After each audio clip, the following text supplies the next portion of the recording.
You may recognize this popular dark fantasy animated film. Want to hear my new song? My father can't play piano. This piano plays me. Making up a song about Coraline. Or perhaps this one. Who are you? My name is Pinocchio. I'm your son. You're not my son. Don't come near me. The boy's telling the truth, Master Geppetto. It's full of cockroaches. Or maybe this animated commercial from the 80s. Come on, guys. Let's harmonize. I've been hearing it on the radio. Rudy, you did it! Well, hey, sure. I mean, love you guys. I bet you're wondering how I knew about your plans to make me blue.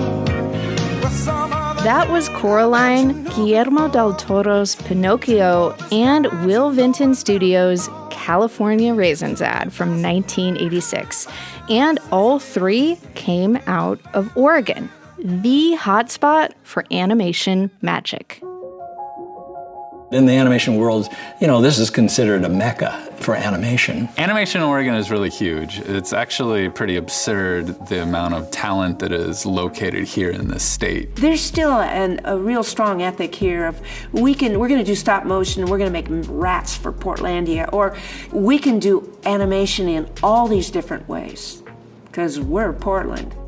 From the Gert Boyle Studio, I'm Jen Chavez, and this is The Evergreen, a podcast from OPB about the place you call home. Today, we're bringing you the story of how Oregon became an animation powerhouse and helped build the art form's legacy.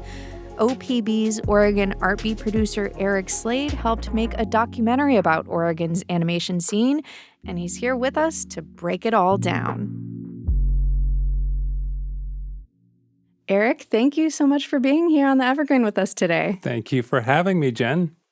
So, Eric, give us a sense of the animation scene here in Oregon. How big is it? It's pretty big. I mean, you got to start with Laika because they're the biggest, one of the top 10 animation studios in the country. They employ hundreds of people at their studio in Hillsboro, and every film they've turned out has been Oscar nominated. Oh, really? Yeah, every one of them. They haven't won an Oscar yet, but everyone gets nominated.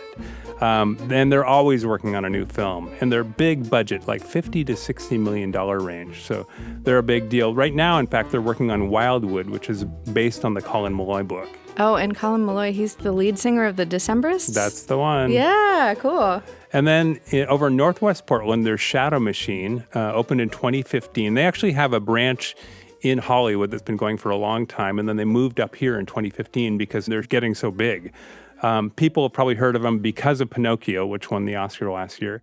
And the Oscar goes to Guillermo del Toro's Pinocchio. I want to thank Shadow Machine and the crew up in Portland. Animation is cinema. Animation is not a genre. But they also make a lot of animated TV shows like BoJack Horseman, which is big, Robot Chicken, another really big series. Just this year, they came out with In the Know, which is sort of a satire of an NPR radio show. I'm Lauren Caspian, and this is In the Know. This is In the Know. You're a f***ing god. Oh, yes, we've heard of that one. We would have heard of that, right, Jen? Yes. Over in Northeast Portland, there's House Special, which is famous for animating the Mr. Peanut character from the Planters Peanuts ads. At Planters, we put fresh roasted flavor into every can, which has its drawbacks. Guys, know anything about this missing inventory? Wasn't me. The cheeks don't lie, chat. Irresistibly Planters. But they do a lot of really inventive commercial work. They're a pretty big-time studio. And everybody who works there puts out their own animated short films, too, which is kind of the Portland thing. Everyone's working on commercial work, but they're also working on their own creative work, too. And then there's Refuge VFX, which is a visual effects studio. They do work for TV, feature films, lots of big-name films and TV shows you would know. In fact, they just won an Emmy for their work on the FX series Shogun. Life and death are the same. both can have value and purpose. And there are many, many more, but those are kind of the big ones. Yeah, okay, so we have some serious presence in terms of the studios putting out animation work. And, you know, because of that, we have some of the best animators in the world right here in Oregon. Can you name some of the most popular animations that have been made here? Well, I mean, we heard some of them off the top there. Coraline is still probably my favorite film that Laika has put out. It came out in 2009. Probably the most celebrated film that they've made. But The Box Trolls was great, too. It came out in 2014. Box Trolls? Box Trolls are monsters. At least, that's what everyone's been told. I mean, I've enjoyed all of their films. The animation, the art direction are just so amazing and entertaining. In fact, in 2018, the Portland Art Museum had a big show with all the props and sets and characters from a bunch of Laika films. And I swear I could have spent days there looking at each one of the little pieces that goes into those films. And then Pinocchio, I mean, spectacular. Won the Oscar last year for Best Animated Feature. And, you know, one of the best things that's come out of Portland for sure. And for your job at OPB, you have been surrounded by animators in Oregon. And many of the Oregon-made films we've been talking about so far, like the ones coming out of Laika, are made using stop-motion animation. Okay, so can you briefly explain this, how stop-motion animation works? And, you know, you mentioned seeing that museum exhibit. What do the puppets look like in person? Yeah, it is an amazing process to watch. I mean, it's very much like the production of a live-action film. There are art directors, costume designers, set decorators, except they just do everything in miniature. So everything you see on screen in a stop-motion film is handmade by artists. There's a cupboard. Somebody made that by hand, little teeny pieces. And actually shooting the film involves making these tiny little movements of the characters and the props, shooting a frame of film, moving the characters and props a tiny bit more, shooting another frame of film. And you do that over and over and over again. In the case of a feature film like Laika puts out, it takes them years to create a film because it's such a small process. And in fact, when we were making this documentary for Artbeat, we got to tour Laika and see the sets and props that they'd been working on. This is the cemetery set that Kubo spends quite a bit of time in. What you see is a warehouse that's full of hallways with all these individual little stages, and there's one animator in each one of them, and they're working on a scene, and step by step, piece by piece, but there are dozens and dozens of these filling the warehouse, all working together to make the film. Okay, so they're working on them like a bunch of different scenes or little parts at once because of just how long it takes. There might even be 5 people working on the same scene, just a different piece of it. So, and one of the most amazing things at Laika that they showed us is that the characters that they create are all 3D printed. And that means they can make teeny little pieces of each part of the face. So if they need the mouth to move, they go into a little box, they take out a mouth that's in the position they want it, they take off the current mouth, put the new one on, shoot the frame, do that again over and over. So there's a whole crew that just tracks all the pieces of all the faces of all the characters in the films going on at Laika. Okay, we have this big animation scene here. It has grown brighter by the decade. But it all kind of got started with Will Vinton and Bob Gardner, who both won an Oscar in 1975. And the nominees are Closed Mondays, Will Vinton and Bob Gardner, producers. I was so honored to be nominated for a film that, we really was a kind of a first, and it was kind of a little bit of a breakout. And the Academy had never had a stop-motion film prior to that was nominated. And the winner is? The winner is Closed Mondays, Will Vinton and Bob Gardner. It was an amazing experience, remarkable. I mean, I was shocked. Those were hairier days, and I remember saying something like, all I could think of was, hello, and thank you to all our friends back home in Oregon.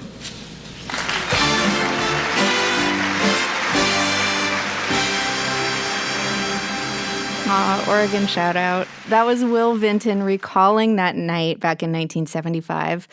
Eric, can you tell us about this Oscar-winning moment? What was so special about this, about the film that won? Well, the film that won, Closed Mondays, is this wildly creative, unleashed film about a guy who stumbles into an art museum and suddenly all of the art in the museum starts coming to life. So there's virtually no dialogue, but there's wildly creative images going on all around him. It was a big deal for Will Vinton winning, partly because it was an Oregonian winning, which hadn't happened to many Oregonians to that point.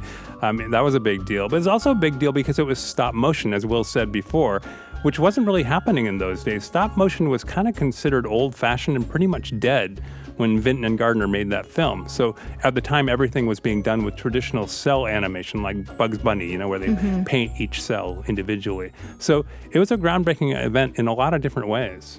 And what happens after this big win for Will Vinton, and not just him, but the animation industry in Oregon more broadly? Well, as Will told me when we had a chance to sit down and talk, that with an Oscar in his hand at that moment, suddenly all these people were willing to talk to him who never would talk to him before. Of course. Right? So he was able to get a whole bunch of projects off the ground. And he started getting lots of clients, producing short films and commercials, TV shows. He was able to hire a ton of people. Eventually, there were hundreds of people working at the Will Vinton Studios in Northwest Portland. It, in fact, was the largest studio in Oregon at the time. His biggest hit that everyone's heard of pretty much was the California Raisins. It was an ad campaign for the California Raisin Board. And that's what really put Will Vinton Studios on the map. It was a series of commercials. It started out with one simple commercial, but it was such a hit. I mean, it was overnight success. It led to primetime half-hour TV specials about the raisins. There were books. They even put out some albums. Even at one point, Michael Jackson called up Will Vinton and said, "I want to be a raisin." And Michael Jackson ends up being one of the California raisins. So it was a big deal.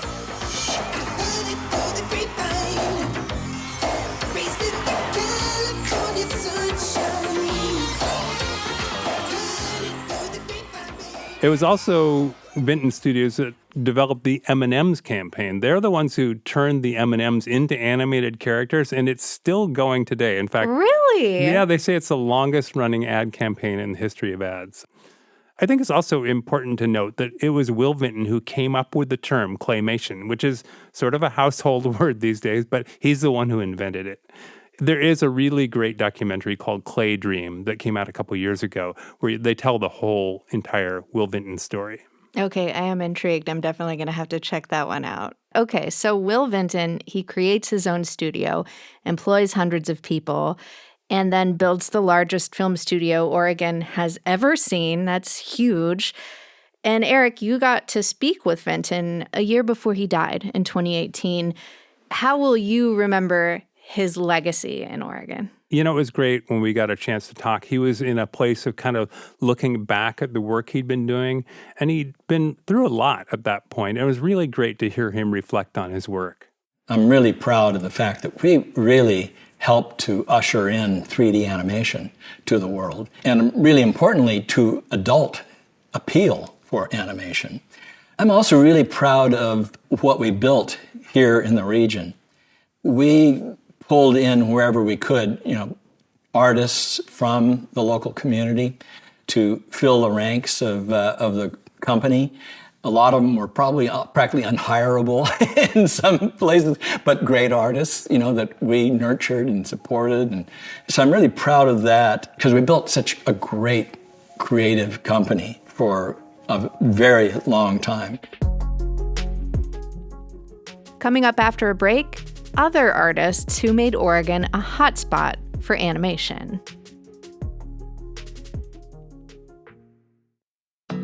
Thanks for listening to The Evergreen, a podcast from OPB about the place you call home. If you dig what you hear, subscribe to us on your favorite podcast app, and we will bring a little joy to your Monday morning with a new episode each week. You can also follow OPB on Instagram at OPBphoto to stay up to date on everything we and our colleagues are up to. And remember, this episode about Oregon's animation magic, all of Eric Slade's great videos for Oregon Art Beat, and all the reporting and storytelling you get from OPB every day are made possible by the support of many thousands of OPB members. Support our journalism by becoming an OPB sustaining member today at opb.org/pod. And now, back to the episode. So I want to be sure to highlight that it wasn't just Will Vinton making strides for Oregon animation. There were other independent animators working in the state. Can you tell me more about their work and what they did for animation? Sure, and there's a lot of them, so we probably don't have time to talk about everybody, but one of the people we should mention is Jim Blanchfield. He's still making amazing work. He's a super creative animator, probably most famous for the groundbreaking music videos he did back in the day for bands like the Talking Heads, Paul Simon, Joni Mitchell. The Joni Mitchell video, by the way, was shot in the apartment building I was living in Northwest Portland at the time. Oh my God, really? Yeah. Oh, that is, you should brag about that. I know. For the rest of your life. And, his animation was all made with this really interesting animated collage technique where he'd cut out and move around pieces of paper, but, multiple layers that went on forever. Really beautiful. Joanna Priestley, she's made dozens of animated films, starting back in 1983 with this great short called The Rubber Stamp Film, which uses rubber-stamped images and drawings on paper that are all animated. Super fun, and her work is amazing. And then there's Rose Bond, who's really known for animated installations, really beautiful work. When we were filming our special, she was creating an animated installation for the Oregon Symphony that was projected all over the proscenium of the theater in time with the music, and I had never seen anything like that before in my life.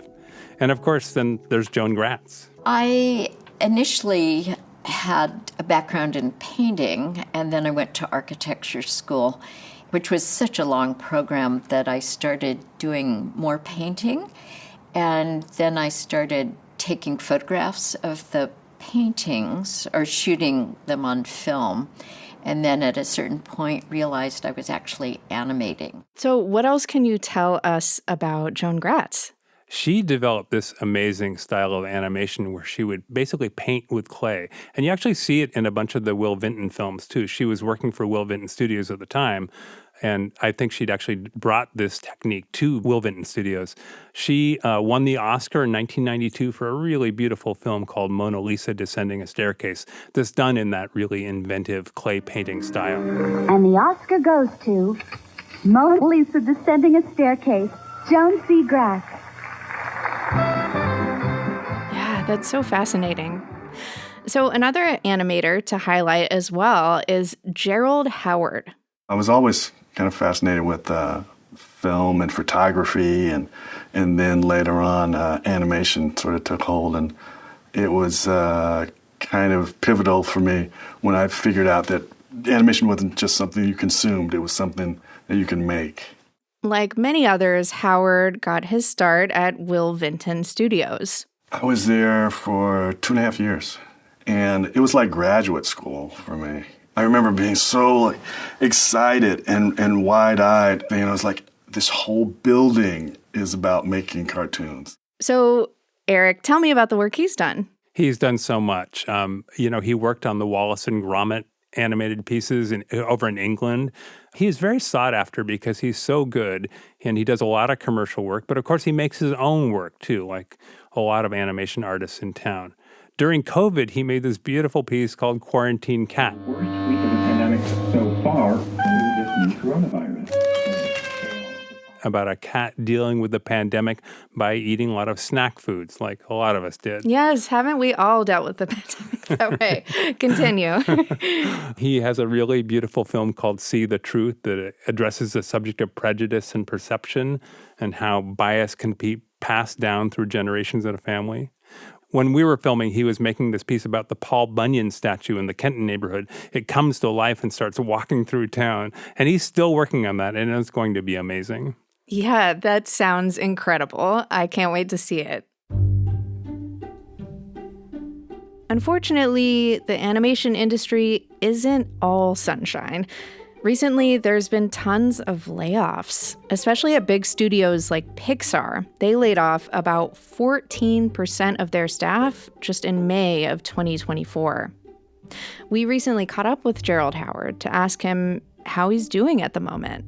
I'm not working on any animation at the time. My side hustle is I have a rental property, and I've been working on getting that habitable. And so it's been like a few months break from animation, but The impression that I'm getting is that the industry on the whole is really kind of slowed down, which is really strange because just a couple of years ago, there was, all these big projects. There was, it's always like feast or famine. We asked him how he's feeling about the state of the industry right now. The industry is kind of making changes, anticipating this big impact from AI that isn't really happening right now. I think execs are thinking AI is going to be this magical thing where you just put in some prompts and you get out a finished, polished product. I think they're kind of waiting for it to get to that point, or hoping that it's going to get to that point really soon to where it can replace people. I'm not a big studio, and I don't work for a big studio. And I'm just trying to be like just a small, nimble, independent animator. I don't know how it's going to affect me, but I'm trying to not make decisions based on when that impact hasn't happened yet. Eric, I want to ask you one more question. You have spent all this time studying, looking into the animation scene here in Oregon. What do you think listeners need to know about Oregon's animation magic and why it matters in the field of animation and, in the field of filmmaking as a whole? I think our animation scene is a great example of Portland and Oregon at our best. We're faced with rising rents and, we're faced with some big existential problems here, but we're still a place where people come to do creative work, to try new things, and to collaborate with other creative people. And that's different. That's really different here. Everyone says in LA it's competitive, and people come here and notice the difference. And I think the fact that animation artists are still moving here, that animation companies are opening new studios here, that's a great sign that creative spirit is still really alive here. Yeah, that's a really exciting place for us to be. Thank you so, so much for sharing with us and talking with us today, Eric. Thank you, Jen. You can find a link to Oregon Art Beat's documentary, Oregon's Animation Magic, in the show notes. Thank you for listening to The Evergreen, a podcast from OPB. Mia Estrada produced this episode, and our technical director is Stephen Cray. He also engineered the episode. The OPB podcast team also includes Julie Sabatier and Sage Van Wing. Eric Slade, Jewel Gilfillan, Katrina Sarson, and Mia Estrada did the interviews you heard. The music in this episode is from Audio Network. I'm Jen Chavez. Catch you later.